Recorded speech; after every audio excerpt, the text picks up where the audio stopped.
So, let me guess. You've broken your first Gunpla part, and you need some help. Well, I'm here for you. It's time for Gunpla Primer.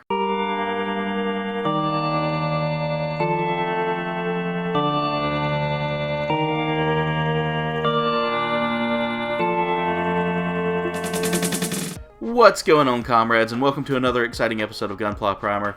I'm Kouldbayne, aka Kouldbaynegames, aka Aaron, but you can call me Kouldbayne.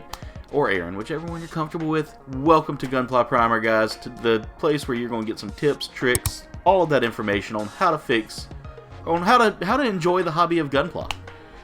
This, again, is another tutorial for anybody who's looking to get into the Gunpla hobby. And this episode here is all geared towards what to do if you break a part. So, there are multiple things you can do here, and the first thing is, don't panic. Immediately just do not panic when that part breaks. It's gonna happen. They're made out of plastic.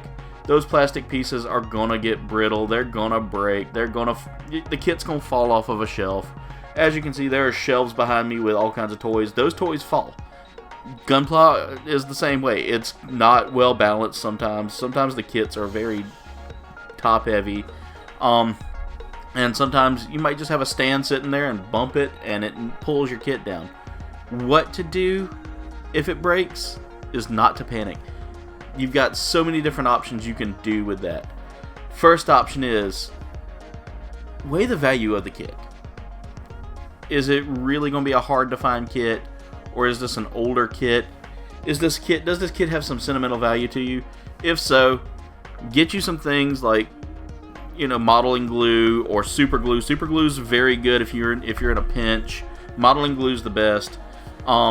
If the parts are not broken but they feel a little wobbly, or you're noticing a little stress on them, clear fingernail polish is a good thing to use to kind of bond it back together.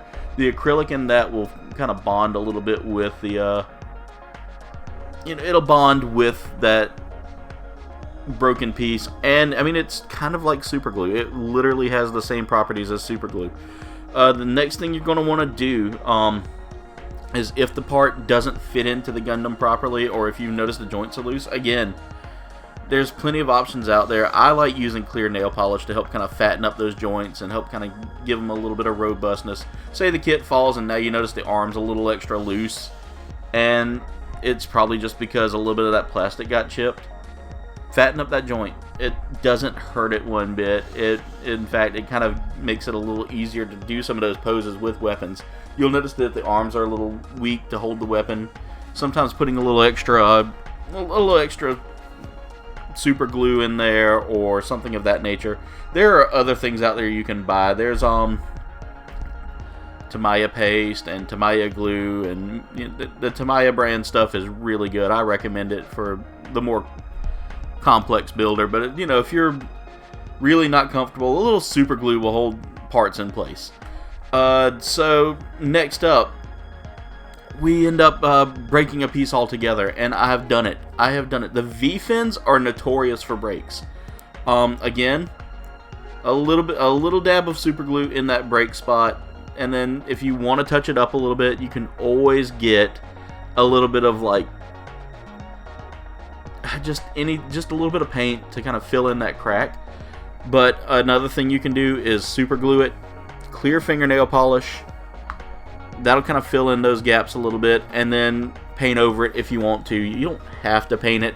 Again, another thing you can do is with that, if the V-fin is broken, take that V-fin break and start working on a custom build. You can do many things with that. Like, you can do battle damage. Battle damage is a cool thing to do with a lot of kits, especially if this kit doesn't have a lot of sentimental value to you, or if you're not like me and wanting to have a perfect looking suit. You can start doing a little battle damage. It really goes well if you're looking to do like battle damage dioramas. Those are really cool and really fun. Take those broken pieces and utilize them in other ways.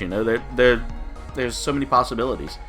A third thing you can do is, if you break a piece that's like that, it's more of a cosmetic piece, is you can try to fix it, or you can always order the part from a third-party seller. There are many places out there, many websites out there, and many dealers out there who sell just part lots, or runners that have those spare parts that you may need.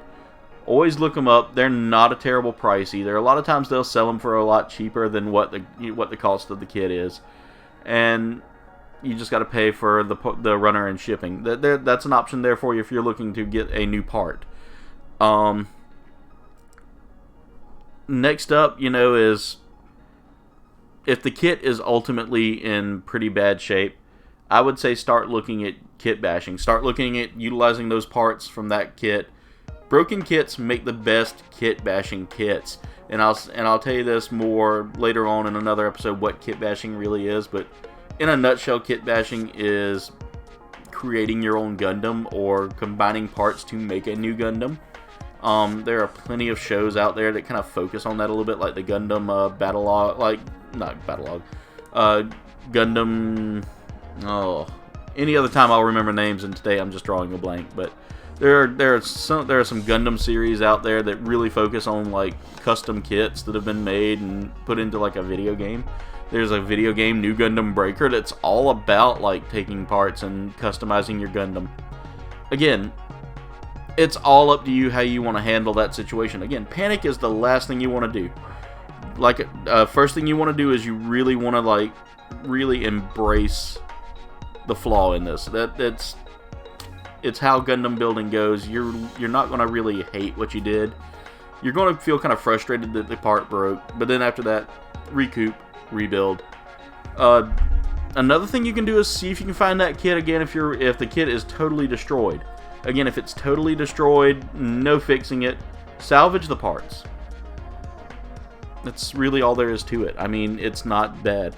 But I've broken parts, and you can actually go back and watch some of my previous videos where you can see where I've actually broken like an Epion kit that was really a fun kit to build. But it was an older kit, and those older kits were a lot more unforgiving with their parts than the newer ones are. The newer ones are made with a better plastic.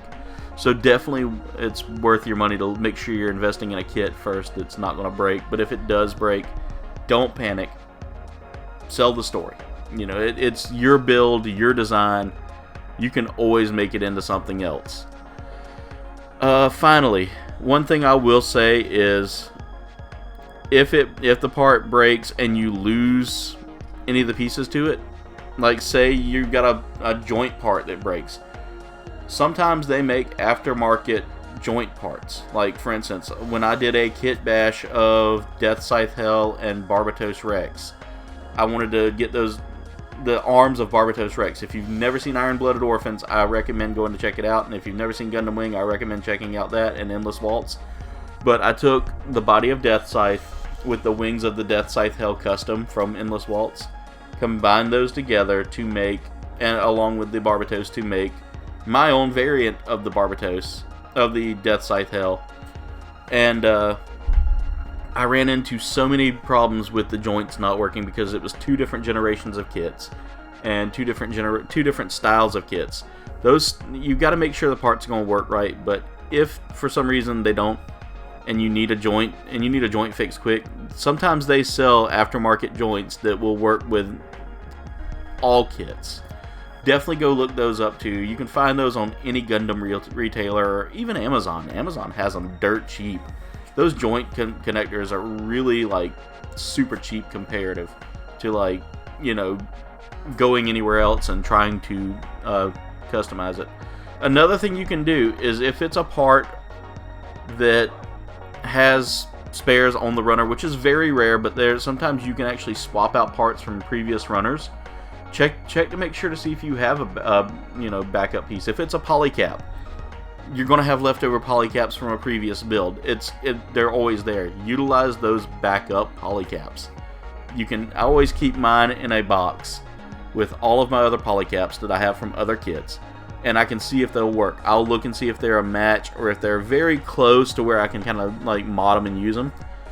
Feel free to do that. Feel free to take those broken parts and run with it. Like I said, it's not the end of the world. And you can sit here and panic about it, but it's not gonna make a difference. That kit is your kit. It is your build. have fun with it. Again, that is the ultimate goal with Gunpla, is just having fun. But anyway, comrades, that's it for today's Gunpla Primer. I always get tongue twisted with that. I want to thank y'all so much for watching, and thank y'all so much for all the support you give. If you want to come in, I will let you know that this is going to air a few hours before the next Gunpla Hanger. So if you want to join me in a build, tune in tonight at 8 p.m. Eastern.